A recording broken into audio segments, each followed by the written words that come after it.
இன்றைக்கி நாம் ஸ்போக்கன் இங்கிலீஷை தமிழ் மூலமாக எப்படி கற்றுக்கிறதுன்னு பார்க்கணும்.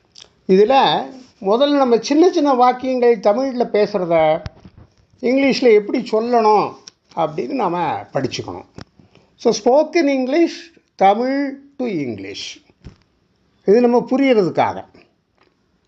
இப்போ நான் முதல்ல என்ன பண்ணுவேன்னா தமிழ் வாக்கியத்தை சொல்லுவேன், அதுக்கப்புறம் அதுக்கு எப்படி இங்கிலீஷ் சொல்கிறது அப்படிங்கிறத சொல்லுவேன்.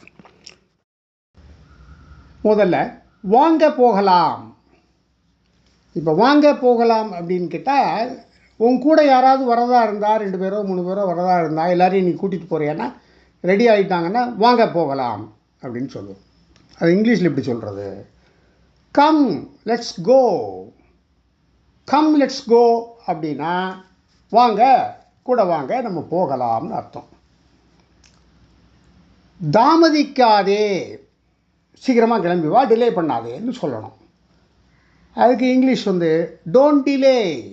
டோன்ட் டிலே, தாமதிக்காதே, சீக்கிரமானு அர்த்தம். உனக்கு முன்பு நான் பழக்கமில்லாத ஒரு பழக்கடையில் பார்க்குறேன்னு வச்சுக்கோ. அப்போ இது என்னது அப்படின்னு கேட்பேன்.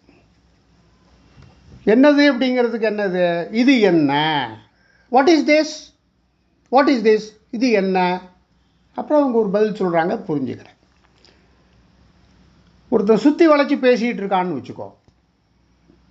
சுற்றி வளைச்சி பேசும்போது நீ எப்பா விஷயத்துக்கு வாப்பா, இவரையே சுற்றி வளைச்சி பேசிகிட்டு இருக்கியே அப்படின்னு கேட்குறோன்னா விஷயத்துக்கு வா அப்படின்னு சொல்லுவோம் தமிழில். அதுக்கு English come to the point. என்ன சொல்லணுமோ அதை சொல்லு, ஏன் இப்போ தேவையில்லாதெல்லாம் சொல்கிறேன்னு அர்த்தம். நான் வரட்டுமா,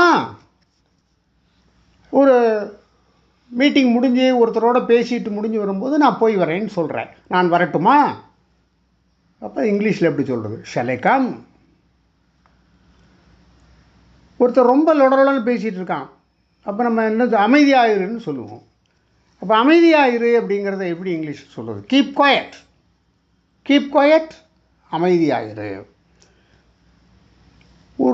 ரொம்ப கஷ்டத்தில் இருக்கான், அப்போ உன்னால் உதவி பண்ணுறதுக்கு என்ன முடியுமோ அதை பண்ணுற, சப்போர்ட்டிவாக இருக்கேன்னு சொல்கிறேன், நான் உனக்கு ஆதரவாக இருக்கேன்ப்பான்னு சொல்கிறேன். நான் உன்னோடு இருப்பேன். இதுக்கு English I will be with you. I will be with you. இப்போ காஃபி ஒரு வீட்டுக்கு போகிற கொடுக்குறாங்க, நல்ல கொதிக்க இருக்குது. அப்போது டவரா வச்சுருந்தாங்கன்னா அதில் ஊற்றி ஆற்றினா தான் அது குடிக்க முடியும். அப்போ காஃபி எப்படி இருக்குன்னு கேட்குறாங்கன்னு வச்சுக்கோங்க. காஃபி சூடாக இருக்குது, காஃபி இஸ் ஹாட். கரண்ட் திடீர்னு போயிடுது, அப்போ கரண்ட் இல்லை. கரண்ட் இல்லைங்கிறத எப்படி சொல்லுவேன்? Power is off. Power is off. இப்போ நீ என்ன சொன்ன அப்படின்னு ஒருத்தர் கேட்குறாங்கன்னு வச்சுக்கோங்க கருத்தை. நீ ஒன்றுமே சொல்லலை, சும்மா உட்காந்துருக்கேன்னா, ஐயோ நான் ஒன்றுமே சொல்லலையே, நான் ஒன்றும் சொல்லவில்லை. இது இங்கிலீஷில் I did not say anything. I did not say எனிதிங்னா நான் ஒன்றும் சொல்லலை. இந்த மாதிரி சின்ன சின்ன கேள்விகள், சின்ன சின்ன வாக்கியங்கள்லாம் பார்த்துட்டு நம்ம பெரிய வாக்கியத்துக்கு வரலாம். இதை தொடர்ந்து கவனிச்சுட்டு வந்தால் ஒரு குறிப்பிட்ட காலத்துக்குள்ளே நம்ம சீக்கிரமாகவே ஸ்போக்கன் இங்கிலீஷில் நம்ம இம்ப்ரூவ் பண்ணிக்கலாம். தேங்க்யூ.